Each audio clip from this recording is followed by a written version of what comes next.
எல்லாருக்கும் வணக்கம். இன்னைக்கு பொட்டுக்கடலை புட்டிங் எப்படி செய்யறதுன்னு பார்க்கலாம் வாங்க. அதுக்கு தேவையான பொருள்லாம் பார்த்துடலாம்.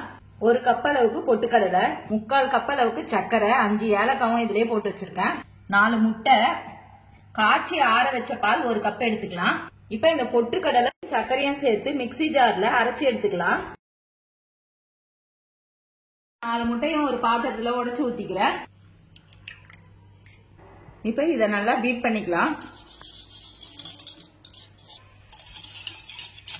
இந்த அளவுக்கு நல்லா கலந்த பிறகு இப்ப நான் பொட்டுக்கடலை பொடியை சேர்த்துக்கிறேன்.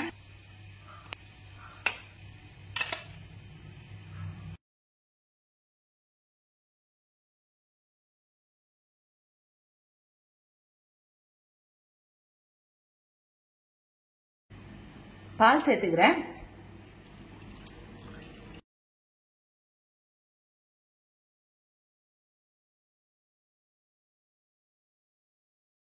பால் சேர்த்துட்டு இந்த அளவுக்கு நல்லா கலந்து விட்டுக்குங்க.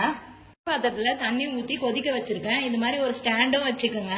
உங்ககிட்ட பேக்கிங் கிண்ணம் இல்லைனாலும் பரவாயில்ல, சில்வர் டிபன் பாக்ஸ்ல நெய் தடவிட்டு ஊத்தி வச்சிருங்க.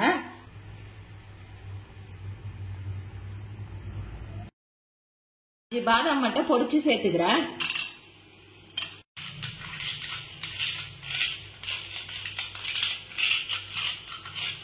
பாதாமுக்கு பதிலா முந்திரி கூட கட் பண்ணி சேர்த்துக்கலாம்.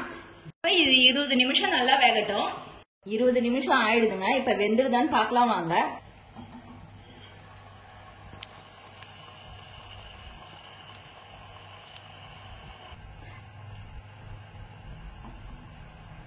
இந்த மாதிரி ஒட்டாம வரணும். நம்ம வீட்லயே ஹெல்தியா செய்யக்கூடிய இந்த பொட்டுக்கடலை புட்டிங்க நீங்களும் செஞ்சு பாருங்க. செஞ்சு பார்த்துட்டு எப்படி இருந்துச்சுன்னு சொல்லுங்க. லைக் பண்ணுங்க, ஷேர் பண்ணுங்க, கமெண்ட் பண்ணுங்க, சப்ஸ்கிரைப் பண்ணுங்க.